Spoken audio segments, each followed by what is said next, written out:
The wind howled like a wounded animal across the Wyoming plains, dragging needles of snow sideways through the darkness. Eli Walker had lived alone long enough to know the sound of a storm that meant trouble. His log cabin sat miles from the nearest town, a lonely square of warm light swallowed by endless white. He had just poured himself a second cup of black coffee when a knock echoed against the door, soft, uncertain, almost swallowed by the wind. Eli froze. Nobody came out here, not in winter, not at night. He grabbed his rifle out of habit, not pointing it yet, and stepped closer to the door. Another knock followed, weaker this time. When he pulled the door open, the storm rushed in, and with it, a woman on the brink of collapse. She was small, wrapped in a thin coat soaked with snow, her dark hair clinging to her face. Her eyes lifted to his, sharp and exhausted at the same time. She spoke with a faint accent, voice trembling. "Please, it's freezing outside." Eli didn't hesitate. He pulled her inside, slammed the door shut, and set the rifle aside. "Get in my cabin," he said. "You'll die out there." The woman nearly collapsed as the warmth hit her, and he caught her just in time. She smelled of snow, smoke, and something faintly medicinal. He sat her near the fire, wrapped her in a wool blanket, and handed her a tin cup of coffee. Her hands shook as she drank. "My name is May," she said softly. "I am a widow." Eli nodded but didn't pry. He'd learned long ago that pain spoke when it was ready. He watched her carefully, not with suspicion, but with curiosity. She didn't act like someone lost by accident. Her posture was too controlled even in exhaustion. Her eyes scanned the cabin, not greedily, not fearfully, but deliberately. When she noticed him watching, she lowered her gaze. "Thank you," she said. "You saved my life." He shrugged. "Storm don't care who you are." Outside, the wind slammed into the logs like it was angry at being shut out. As the night deepened, May warmed up. Color returned to her face.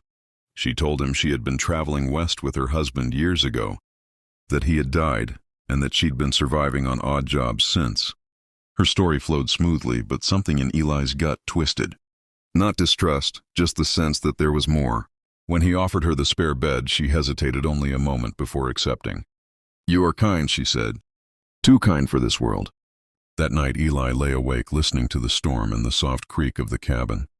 He told himself he'd done the right thing. Still, sleep came slow. Just before dawn, a sound jolted him awake. Not the wind, not the fire, footsteps, careful ones. His hand slid under the pillow where he kept a revolver. The door to the main room creaked. Moonlight spilled across the floor. May stood there, fully dressed, holding something wrapped in cloth. For a long moment, neither spoke. Then she said quietly, "I am sorry to wake you." Eli sat up, heart pounding. "What's going on?" She stepped closer and unwrapped the cloth. Inside was a knife, old, beautifully crafted, its handle etched with symbols he didn't recognize. "This belonged to my husband," she said. "He was killed because of it." Before Eli could respond, headlights flashed outside, brief, searching, gone. May's eyes hardened. "They've found me." Eli stood, every instinct screaming, "Who?" She looked at him, truly looked at him, and for the first time her calm cracked. "Men who do not forgive debts, or witnesses." Another knock thundered against the door, far more aggressive than the first one hours earlier. A voice shouted, "Open up!" Eli didn't think. He moved. He grabbed his rifle, blew out the lamp, and motioned May toward the back room. "Stay quiet," he whispered. The knock came again, louder, angrier. Whoever was outside wasn't asking anymore. Eli opened the door just enough to step out, blocking the view inside. 3 men stood there, bundled in heavy coats, eyes cold. One of them smiled without warmth. "Evening," he said. "We're looking for a Chinese woman." The way he said it made Eli's jaw tighten. "You're on private land," Eli replied. "Turn around." The man's smile faded. "We know she came this way." Eli raised the rifle slightly, not pointing, just enough. "Not here." A tense silence followed, broken only by the wind. Finally, the men stepped back. "We'll be seeing you," the leader said. As they disappeared into the storm, Eli shut the door and leaned against it, breath heavy. When he turned around, May was standing behind him. "You should not have done that," she said. "They will not forget your face." Eli met her eyes. "Seems they already won't." She hesitated, then bowed her head slightly. "Then I must tell you the truth." The fire crackled as she spoke, her voice steady, dangerous. She wasn't just a widow. She was running from a past soaked in blood, secrets, and vengeance. And by letting her into his cabin, Eli had just stepped into the center of it. If this story has pulled you in so far, don't forget to subscribe, because what May does next doesn't just shock Eli, it changes both of their lives forever. May sat at the small wooden table, the knife laid flat between her palms as if it were alive. She told Eli everything, about her husband Liang, once a scholar forced into serving powerful men, who trafficked in stolen artifacts and secrets, about how the knife wasn't a weapon, but a key, proof of transactions, hidden symbols marking names and debts. When Liang tried to disappear, they killed him. Me survived only because she vanished before they realized she carried the blade. I do not run because I am weak, she said. I run because I am waiting. Eli listened in silence. He had seen violence before, but not this kind, the slow, patient kind that waited years to collect its due. The storm broke by morning, leaving the world deceptively peaceful. Snow glittered under a pale sun. Eli knew the men would return. You can't stay, he said. Carefully, May nodded. I was never planning to. She packed quietly, efficient, like someone who had done this many times. Before leaving, she handed him the knife. If they come, she said, this will protect you. Eli frowned. I don't want it. She met his gaze. You already chose. With that, she stepped into the white and disappeared. Days passed, then nights. Eli tried to return to his routines, but something inside him had shifted. He started noticing tracks near the tree line, shadows where none should be. One night, the cabin lights went out. The knock came again, but this time Eli was ready. He didn't open the door. He spoke through it. You boys are persistent. Laughter followed. You should have handed her over, a voice said. Now you're involved. The door splintered under a heavy kick. The men poured in. What they didn't expect was May. She dropped from the rafters like a ghost, moving faster than Eli could process. The knife flashed.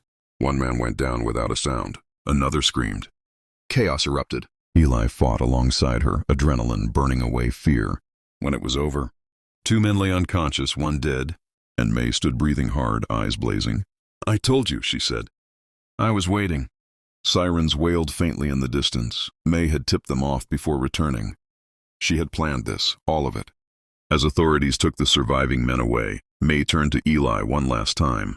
My husband believed truth should not stay buried, she said. Now it won't. She placed the knife back into his hands. Keep it, not as a weapon, but as a reminder. Then she walked away, free at last. Eli watched until she vanished into the morning light, knowing he would never see the world the same again. And that is how a single act of kindness on a frozen night led to justice, danger, and an unforgettable truth. If you want more powerful cinematic stories like this, make sure you subscribe to the channel, because sometimes letting a stranger inside doesn't just change their fate. It changes yours. Winter loosened its grip, but the silence it left behind was heavier than the snow. Eli tried to return to his old life, yet every creak of the cabin reminded him of how close he had come to dying, and how close May had come to vanishing forever. The authorities said the men who attacked him were part of a larger network, one that stretched farther than Wyoming, farther than even the country. The knife May left behind was no longer just a reminder. It was evidence. Men in clean coats and careful words came asking questions. Eli answered what he could, but he left May out of it. Some truths he knew now were earned. Weeks passed. Then one morning a letter appeared on his table. No stamp, no return address. He hadn't heard the door. Inside was a single line written in precise strokes. The debt is not finished. Neither am I. Eli's chest tightened. He knew her handwriting. That night he saddled his horse for the first time in years. He wasn't running toward danger, he was accepting it. He found her in a town so small it barely existed on maps, working under another name, helping families who didn't ask questions. May looked older somehow, not in years, but in weight. When she saw him, surprise flickered across her face, then something softer. You should not be here, she said. Eli smiled faintly. You said I already chose.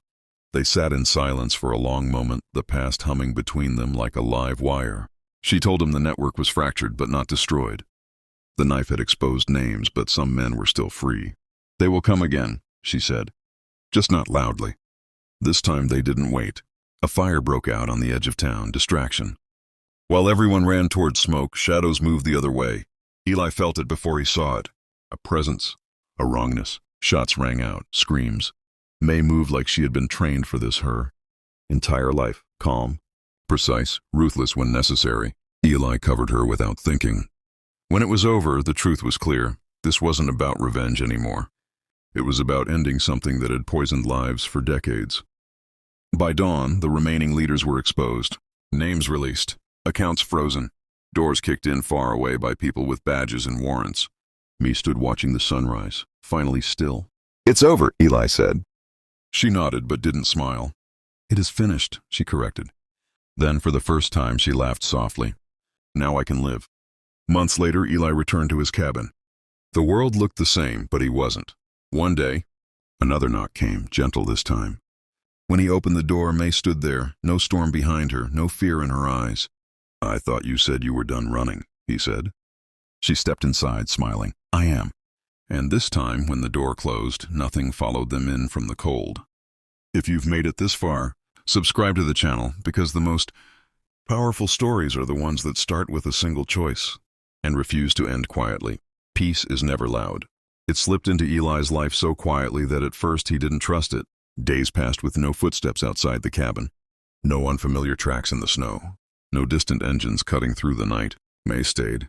She learned the rhythms of the land, the way the wind warned you before a storm, the way silence could mean safety or danger, depending on how it settled. They didn't talk much about the past. Some things didn't need revisiting to leave scars. But at night, when the fire burned low, Eli would sometimes catch May staring into the flames, her face unreadable, as if measuring how much of herself she had left to rebuild. One evening, she finally spoke. "When you live hunted for long enough," she said, "you forget how to belong anywhere." Eli nodded. "This place don't belong to anyone," he replied. "That's why it works." She smiled at that, not wide, but real. It was the first time he saw her smile without armor. For a moment, the world felt ordinary, and that was when Eli realized something dangerous. He wanted it to stay that way. The warning came too late. A rider appeared at the edge of the property just before dusk, silhouetted against the fading sky. He didn't approach. He didn't call out. He simply waited. May stiffened the moment she saw him. "That is not one of the men we faced," she said quietly. "That is someone worse." Eli reached for his rifle. The rider raised one hand slowly, not in surrender, but in greeting. When he finally spoke, his voice carried easily across the distance. "I'm not here to kill anyone," he said. "I'm here to finish what was started." He brought news the authorities hadn't shared. The network May helped expose had a spine, an architect, someone who never touched the knife, never gave orders directly, someone who collected lives like debts, and that person wanted May alive. "You took something from him," the rider said. "Not the blade, his control." May stepped forward before Eli could stop her. "Tell him I am done being owned by ghosts," she said. The rider studied her for a long moment, then nodded. "I'll tell him you chose war." That night, May made her decision. She would leave. Not to run, but to confront the past one final time. Eli argued. Hard. "You don't owe anyone anything," he said. She placed her hand over his. "I owe myself a future," she replied. "And that means closing the last door." Before dawn, she packed. Again. But this time felt different. Before stepping outside, she turned back to him. "If I do not return," she said, "do not mourn me as a victim. Remember me as someone who finished her story." Eli pulled her into a tight embrace. "Come back," he said simply. Days stretched into weeks. No word, no sign. Eli carried on, but the cabin felt hollow. Then one morning, a package arrived, left on the porch. Inside was the knife, and a folded letter. "It's done. I am free. And because of you, I know what freedom feels like. I'm coming home." Eli sat down hard, the breath knocked from his chest, not by fear, but by relief. And if you're still watching right now, this is the moment to subscribe. Because the final chapter isn't about survival anymore. It's about what comes after the fight ends. The cabin felt different the morning. Eli woke up after reading. May's letter, lighter like the walls themselves, had exhaled after holding their breath for too long. He went about his chores slowly, deliberately, as if rushing might break whatever fragile promise the day carried. Outside, spring was winning its quiet war against winter. Snow melted into narrow streams. Birds returned. Life, stubborn as ever, pushed forward. 3 days later, just before sunset, Eli heard footsteps on the porch. He didn't reach for a weapon this time. When the door opened, May stood there, dusty from travel. Thinner, older in the eyes, but standing tall. No fear followed her in. No shadows, just her. For a long second, neither spoke. Then Eli said the only thing that mattered. "You're home." May nodded, her composure finally breaking. I am. She told him everything that night. How she had confronted the man who built the network, not with violence, but with truth. Names, records, evidence he believed buried forever. How he tried to bargain, threaten, beg, and how she walked away while authorities closed in from all sides. He was powerful, she said quietly, but power collapses when it's seen. Eli listened, understanding now that strength didn't always come from force. Sometimes it came from endurance. Days turned into weeks. May stayed, not hiding, living. She planted vegetables beside the cabin, learned to ride with ease, laughed more. Sometimes she still woke from nightmares, but they faded faster now. One evening, as the sun sank low, she asked Eli why he had helped her that first night. He thought for a moment. Didn't feel like a choice, he said. Just felt right. May smiled, eyes shining. That's how kindness survives, she said. By not asking permission. Eventually word spread, not of danger, but of a quiet cabin where people were welcome. Travelers stopped by. Some stayed a night, some stayed longer.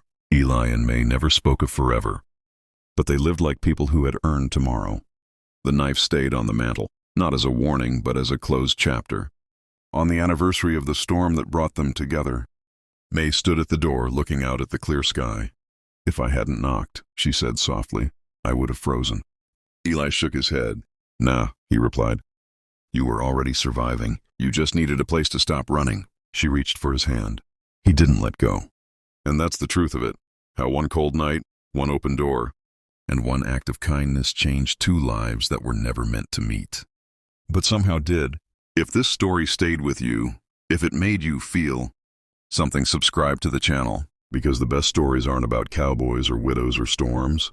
They're about the moments that remind us what being human really costs and what it gives back.